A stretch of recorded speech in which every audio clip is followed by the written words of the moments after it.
Hi friends, welcome back to our channel చిన్న ఉషా. ఇవాల్టి మన వీడియో వచ్చేసి మా పిల్లల స్కూల్లో అయితే సైన్స్ ఎక్స్పో అయితే జరిగిందండి. ఎంత చక్కగా అయితే పిల్లలందరూ కష్టపడి చాలా బాగా అయితే సైన్స్ ఎక్స్పో అయితే చేశారండి. ఒకళ్ళకి మించి ఒకళ్ళు చాలా బాగా అయితే చేశారండి. చూస్తున్నారు కదా, చాలా అంటే చాలా బాగున్నాయి. పిల్లలందరూ ఎక్కడ అనుకుంటున్నారా, గుంటూరు చలమయ్య ఇంగ్లీష్ మీడియం అండి, పాండురంగారావు ఇంగ్లీష్ మీడియం అనమాట. ఇదివరకైతే అది గవర్నమెంట్ స్కూలు, ఇప్పుడు ప్రైవేట్ వాళ్ళు తీసుకొని పెట్టారనమాట. ఎంత చక్కగా పిల్లలు బాగా వేశారండి. ఒకళ్ళ మించి ఒకళ్ళు చాలా అంటే చాలా బాగున్నాయి. చూడాలనిపించేసింది, చాలా బాగుంది. పిల్లలు ఇవాళ రేపు అనమాట. రేపు మధ్యాహ్నం 12 వరకు ఉంటుందండి సైన్స్ ఎక్స్పో అనేది. పిల్లలు ఎంత బాగా చేశారో వెళ్ళి మీరందరూ కూడా చూడండి. మీరందరూ చూస్తారని చెప్పేసి ఈ వీడియో అయితే తీశానమాట. పిల్లలందరూ డిస్ప్లే కూడా చాలా బాగా చేశారండి. కాకపోతే ఆ డిస్టర్బెన్స్లో వినపడట్లేదని చెప్పేసి నేనైతే వాల్యూమ్ తగ్గించేశాను, మ్యూజిక్ అయితే పెడుతున్నాను. కాకపోతే పిల్లలు మాత్రం ఎక్స్ప్లెనేషన్ అయితే బాగా చెప్పారు. మా అమ్మాయి కూడా చెప్పిందండి, దాంట్లో మా అమ్మాయి వాయిస్ అయితే మీకు పెడతాను, అదొక్కటి మాత్రం.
ఇప్పుడైతే మా అమ్మాయి ప్రాజెక్ట్ దగ్గరికి అయితే వచ్చేస్తున్నామండి. వచ్చేసిన తర్వాత మా అమ్మాయిని చూస్తూ ఎక్స్ప్లెయిన్ చెయ్యమ్మా అంటే అని చెప్పేసి నా దగ్గర ఎంత అంటే ఎంత గారాబం చేసేసిద్దండి. చక్కగా చెప్పమ్మా అంటే చెప్పడానికి ఎంత ఇబ్బంది పడిందోనండి మా అమ్మాయి. ఈ మాటలు అయితే వినేయండి, ఎంత బాగా అయితే ఎక్స్ప్లెయిన్ అయితే చాలా బాగా చేసింది. मेरा नाम CH टॉपसी, मैं 8वीं कक्षा का छात्रा हूँ. मैं आज बोलती है कि सर्वनाम का प्रोजेक्ट. संज्ञा के स्थान पर आने वाले शब्दों को सर्वनाम कहते हैं. सर्वनाम के 6 भेद हैं: पुरुषवाचक सर्वनाम, निश्चयवाचक सर्वनाम, अनिश्चयवाचक सर्वनाम, संबंधवाचक सर्वनाम, प्रश्नवाचक सर्वनाम, निजवाचक सर्वनाम. మా అమ్మాయి అయితే చెప్పింది కదండి, ఎలా ఉందో మీరు కామెంట్ సెక్షన్లో అయితే కామెంట్ అయితే పెట్టేయండి.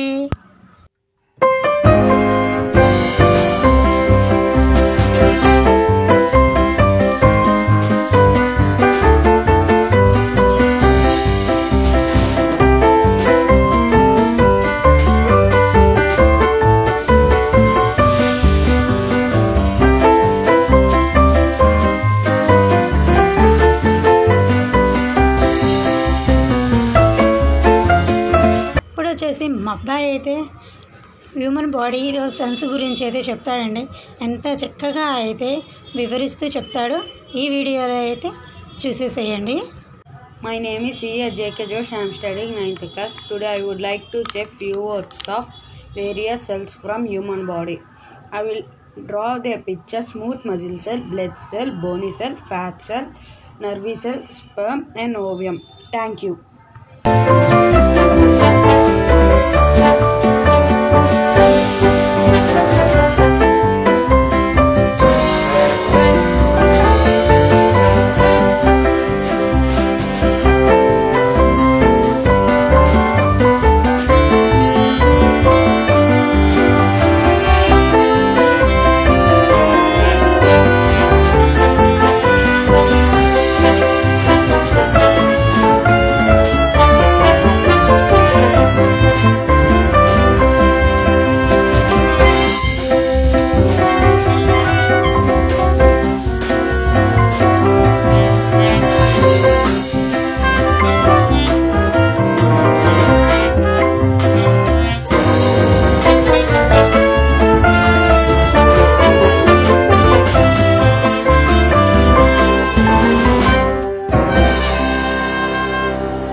సో అయితే ఒకళ్ళకి మించి ఒకళ్ళు పిల్లలందరూ చాలా బాగా అయితే కష్టపడి చేశారండి. వాళ్ళ కష్టం మాత్రం దీంట్లో చాలా బాగా తెలుస్తుంది కదండి. ఈ వీడియో అయితే మీకు నచ్చినట్లయితే లైక్ చేయండి, షేర్ చేయండి, కామెంట్ చేయండి, సబ్స్క్రైబ్ కొట్టుకొని పక్కనే ఉన్న బెల్ ఐకాన్ అయితే క్లిక్ చేయండి. మరిన్ని వీడియోస్ కోసం మన ఛానల్ అయితే చూస్తూనే ఉండండి. కీప్ వాచింగ్ చిన్న ఉషా. Bye bye. నెక్స్ట్ వీడియోలో మళ్ళీ కలుద్దాం.